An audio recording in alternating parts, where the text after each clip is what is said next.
imitekerereze yawe ikagenda iba weak, ikagenda isubira hasi. Kandi muri kwa gusubira hasi no tuvuga ngo niba twibuka twiyubaka, urumva icyo gihe no kwiyubaka bizagorana kuko ntabwo ukiri gutekereza neza. Niyo mpamvu dufite kuba fresh, intekerezo zacu zigakora neza, ubwonko bwacu bugakora neza kugira ngo tubone n'uburyo bwo kwiyubaka. Ushaka gusenga, fata umwanya wiherere usenge, kuko gusenga nabwo ni ubundi buryo bwo gukora déchargement. Nugirirwa amahirwe yo gusenga ukumva n'amarira araje, urire cyane. Benshi mukunze kumbaza ibibazo bigiye bitandukanye, ariko reka nkubwire kimwe cyo nakubwira ni uko gukira igikomere, mpora mbivuga, ntabwo ari ukugihunga. Gukira igikomere si ukugihunga, ahubwo ni ukugifesinga. Reka nongere mbasuhuze kandi mbifuriza gukomera muri ibi bihe bitoroshye. Twibuka ku nshuro ya 29 Jenoside yakorewe Abatutsi.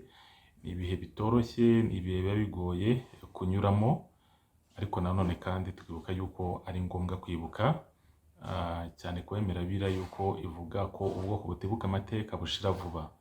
Tugomba kwibuka ibihe twanyuzemo, ibihe bigoye twatambutsemo, ariko nanone tukibuka yuko tugomba kwiyubaka kugira ngo ejo hacu hazarusheho kuba heza cyane.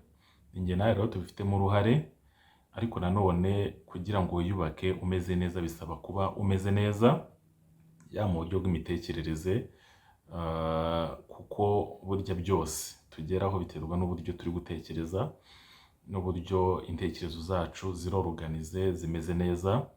Niyo mpamvu nifuje ko muri kano kanya twaganira mu buryo kugira ngo wifashe.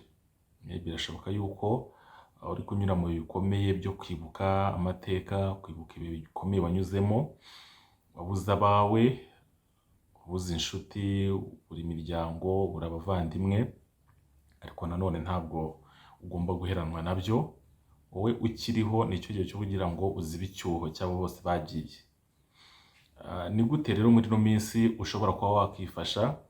Kuko iyo turi kwibuka hari ibikomere twibuka, hari inzira y'inzitane igoye waranyuzemo, ariko nanone ukaba utabona uburyo bwita uyisohokamo, cyangwa ukaba utabona umuntu ushobora guhita gufasha mu buryo bworoshye kugira ngo bashe kukunyuza muri ibyo bihe ubitambukemo. Niyo mpamvu nifuje yuko twakorana kino kiganiro cy'uburyo ushobora kwifasha muri iyi minsi, uburyo wakifasha. Mbona kwibutsa ngiye ko ndi Arufa, ndi umukansara bijyanye cyane n'imitekerereze. Ni gute umuntu yakivura, yakira ibikomere, yanyura mu bihe bikomeye bari kunyuramo cyangwa yanyuzemo, kandi akabinyuramo neza, intekerezo zimeze neza. Kuko iyo twibuka hari byinshi biza mu mitwe yacu, hari byinshi biza mu mitwe yacu, kandi bibi rimwe na rimwe bikaba byadutwara, intekerezo zacu zikaba zajya muri bya bihe zigasubira muri bya bihe. Tukibuka byinshi twabonye n'amaso yacu, ibyo twagiye twumva, kandi kugira ngo bimaze gusubira muri kiriya gihe ugira ngo wikuremo wowe ubwawe, ni ibihe bitaba byoroshye. Rimwe na rimwe bishobora kugufasha cyangwa bikagusaba gushaka umukansara, umujyanama ukuba hafi, kugira ngo umuganire, ubone umwanya wo kuvuga. Ariyo mpamvu nifuje kubabwira yuko ibi bihe ntabwo ari byiza gukomeza ucecetse. Niba ari umuntu wiyumvamo, umuntu w'inshuti ukuri hafi, umuntu wumva wagufasha, muhamagare, byibura muganire ku rugendo wanyuzemo muri imyaka 29 yose ishize. Umubwire ku rugendo wanyuzemo, inzira y'inzitane watambutsemo, kandi utizigama. Iyo mvuze kwizigama, nubona umuntu ugutega amatwi akaguha umwanya, mubwire byose. Mubwire byose ibyo wumva bikuza muri wowe, kuko nibwo buryo bwonyine bwari bukubasha gukira ibikomere, bwo kubasha gusohoka, navuga ngo muri uyu mwijima wari urimo cyangwa wanyuzemo. Muhamagare, mugenda gushaka, nshaka ko tuganira, nagukundira akaguha umwanya, aza ari umwanya mwiza wo gutangira gukira. Biragoye muri iyi minsi kumenya ngo mbese ninde nabwira ibyanjye, ninde nakizera ngo muganirize, ariko nanone niba ushaka gukira, kuko burya icya mbere ni ukuba uriho, icya mbere ni ubuzima bwiza ufite, ni ukuba intekerezo ziri gukora neza, kuko iyo turi kuvuga kwiyubaka, twiyubaka kuko turi gutekereza neza, kuko ibyo tugiye gukora cyangwa turi gukora tugomba kuba twabitekerejeho, tukabikora nk'ibintu byatubyarira umusaruro. Ikindi numva nakubwira, niba ari ikintu cyiza kuri wowe cyangwa ukumva muri we hajemo isengesho, kumva ushaka gusenga, fata umwanya wiherere usenge, kuko gusenga nabwo ni ubundi buryo bwo gukora desharijoma, ni ubundi buryo bwo kwivura ibikomere no guhangana n'ingaruka uri kunyuramo, kuko iyo usenga ni umwanya mwiza wo gusura amagambo avuye mu mutima, avuye muri wowe. Amagambo avuye muri wowe rero naba ari gukora kuri bwa buribwe na wa mubabaro uri muri wowe. Nugirirwa amahirwe yo gusenga ukumva n'amarira araje, urire cyane, urire cyane rwose, utakibuza kurira, utahagarika amarira ngo ushake kurwana nayo. Hari igihe usanga uvuga ati ngenda umuntu mukuru, ndi umugabo, ndi umubyeyi ukuze, ntabwo narira. Oya, ntabwo ari byo. Niba ushaka gukira, ibimenyetso burya by'uko uri gukira bigaragarira inyuma, n'ayo marira, ni uko gusakuza. Ibyo bimenyetso bigaragara inyuma rero ni byiza. Hanjye turi kumwe, turi kuganira nkabibona, binyereka byibura yuko process ya desharijoma cyangwa yo kwipakurura bya bindi, yo gukira, iri kugenda neza. Ni uburyo bwiza rero bugaragaza neza yuko byibura wa mubabaro na bwa buribwe wagerageje kubutacingaho, wagerageje kubukoraho. Mubyibuke neza, iyo umuntu agiye kwivuza kwa muganga afite igisebe, muganga ashobora kumukoraho, agakora ku ruhande, ariko yageze ku izingiro, ku buribwe nyirizina bwa cya gisebe, kurya aba afite isizo, afite umuti ari gukorogoshora, nibwo umuntu ataka. Nawe rero ufite ibikomere ukagerageza kubikoraho, ukagerageza kubivugaho, cyangwa ukwe n'umukansara akagufasha gukora kuri cya gikomere, uzabara ko kuzumva uburibwe, wumva umubabaro, rimwe na rimwe wumve wisanze na hahandi wanyuzemo, cyangwa cyagiye wari urimo. Icyo gihe rero ni uko abakoze ku bubabare no ku buribwe, kandi ubwo nibwo buryo bwiza bugaragaza yuko uri gukira. Benshi mukunze kumbaza ibibazo bigiye bitandukanye, ariko reka nkubwire kimwe, cyo nakubwira ni uko gukira igikomere, iyi mpora mbivuga, ntabwo ari ukugihunga. Gukira igikomere si ukugihunga, ahubwo ni ukugifesinga, ukifuza ko bya bihe bikomeye wanyuzemo bikugarukamo. Uko bigaruka niko urushaho kubinyuramo, kugeza igihe uzagira igihe cyo kumva yuko bya bintu bitakikubabaje, bitakigukomeretsa. Ibyo abantu bazi kubyumva neza. Gukira igikomere ntabwo ari ukugihunga, ahubwo ni ukuvuga ya nzira wanyuzemo, bya bindi wahuye nabyo ukabivuga, ukabisohora muri wowe, ugakora discharge, ukabyipakurura. Niko gukira. Rimwe na rimwe umuntu azakubwira ati ni gute navuga ku bintu bibi nanyuzemo, imbaraga nazikura hehe? Yego, birumvikana, bitewe n'imbaraga byari bifite, bitewe n'uburyo bigukomereye mu mutima, wumva ubyimbye, ukumva nta naho wabihera. Ariko nugirwa amahirwe yo guhura n'umujyanama, n'umuntu wagufasha, wenda njye dushobora guhura udashaka kuvuga, ariko mafite strategy nakoresha zatuma uvuga ibyo bintu, cyangwa ibikomere wanyuzemo wahuye nabyo, uburyo nshobora kuba nagushotora ukabivuga, kuko nzi inyungu, nzi umumaro wo kuba wavuga, nzi umumaro wo kurira.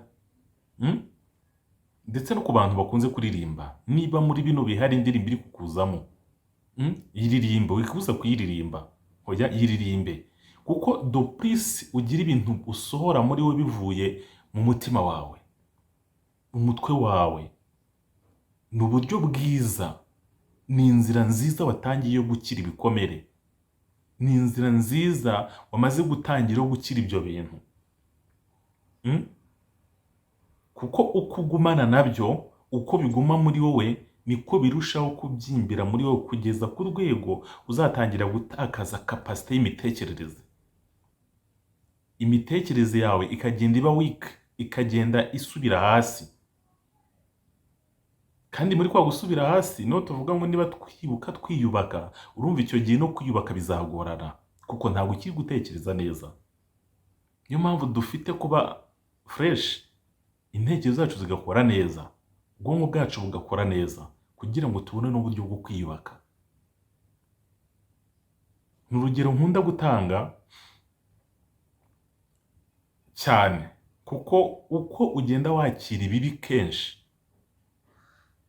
wakira ibintu bibi kenshi, swate nibyo wabonye, swate nibyo wumvishe, swate nibyo wakiriye binyuze mu kumva, yaba test y'ururimi, yaba ibyo warebesheje amaso, nabyo wumvishe mu matwi ari bibi. None niwumva bimwe, ejo ukumva ibindi, ejo bundi ukumva ibindi, menya ngo bya bintu ntabwo biri kwinjira bisohoka, biri kwinjira muri we bigumamo, biragenda bikora stock. Uko bikora stock rero biba byinshi, niko bigenda bitwara ubushobozi bwawe bwo kubasha gutekereza neza. Ariko uzasanga imyitwarire rimwe na rimwe yacu igenda ihinduka, tugasigara twibaza ko kanaka twari tumuzi gutya, ni iki cyamubayeho, byagenze gute, ko asigaye yitwara uburyo budasanzwe, byagenze gute. Yes, icyo ni cyagiye rero watangiye kwakira ibintu byinshi kandi bibi byamaze kuba byinshi muri wowe, none bitangiye guhindura n'imyitwarire yawe. Imyitwarire yawe itangiye guhinduka kubera already wamaze gukora stock y'ibintu bibi byinshi. Uratekereza yuko niba ibyo bibi bitangiye kuguhindura mu mwaka umwe, imyaka 2, 3, 5, 6, 7, 8 bizaba bimeze biti? Ni hahandi uzisanga abantu bose warabanze, usange nta bantu ugifitiye urukundo, usange ntugishaka kuvuga, abantu bakuza useka basange guseka kwawe byaragiye, abantu bakuza usabana usange ntukibasha kuvugisha abantu, abantu basigara bibaza byagenze bite kuri kanaka ko asigaye yitwara gutya, kandi siko twari tumuzi. Ahubwo wagize igihe kinini cyo kwakira amakuru menshi mabi, ntiwabona n'uburyo bwo kubasha kuyipakurura ngo yikuremo. Niko wagiye uruzinga kapasite yawe y'imitekerereze n'imyitwarire yawe igenda ihinduka. Niyo mpamvu rero ari igihe cyiza wenda gukurikiye kino kiganiro cyo kubasha gutekereza, ese ngewe byinshi nakiriye bibi, cyangwa ibyo nanyuzemo byankomerekeje, byambabaje, cyangwa ingaruka ndi kugenda mfesinga nazo bitewe n'amateka yacu, ngende kubasha kubyikuramo gute? Ngende kubyikuramo gute? Ndi kubyipakurura gute? Nubasha kugira izo mbaraga zo kubasha kuvuga ku buzima wanyuzemo, kuvuga amateka yawe, kuvuga byinshi byakubayeho, nibwo buryo bwiza uzaba utangiye kugira gute? Gukira. Icyo gihe no gutekereza kwawe bizagenda neza cyane kurushaho. Niyo mpamvu rero ngusaba nimero yanjye ibiriho hasi ku kiganiro, ukeneye kumvugisha wamvugisha, isapoti nguhereza nkayiguhereza, n'abandi b'inshuti zawe bakwegere bari hafi yawe. Ni ibihe byo gukomezanya, ni ibihe byo kubwirana amagambo meza, amagambo ahumurizanya, ariko bikaba n'igihe cyo kugiramo uruhare mu gukira kwacu. Kugiramo uruhare mu gukira kwacu bivuze iki? Ni uruhare rwanjye, ni uruhare rwawe. Nuko nemera gusohora ibiri mu mutwe wanjye nkabasha kubivuga ngakira. Nirwo ruhare rwonyine usabwa. Wenda ukagira ikibazo, ninde muntu nyumva, ninde muntu ntega amatwi kugira ngo ampereze uwo mwanya. Hirya no hino barahari, hari abadogiteri babyigiye bari kugira bakumve, hari abafasha bahari kugira ngo bakumve, twese turahari. Ndabifuriza gukomera rero, ndabifuriza gukomeza gutera imbere, tukiyubaka, ariko tukiyubaka tubasha gutekereza neza, tukiyubaka nta bikomere. Ubuzima bwiza ugiye kubamo ni wowe kubuhitamo, buri mu biganza byawe. Nta wundi muntu ufite wo guhitiramo ubuzima bwiza wifuza kubamo, ni wowe ubwawe. Ni wowe bireba, ni wowe guhitamo kuvuga ngo njye nshaka kuba muri ubu buryo. Kuba muri ubu buryo rero ni uko uri muzima, umeze neza, udafite ibikomere, warakize kuri byo. Ndabifuriza gukomeza kwibuka kandi turushaho no kwiyubaka. Imana ibarinde.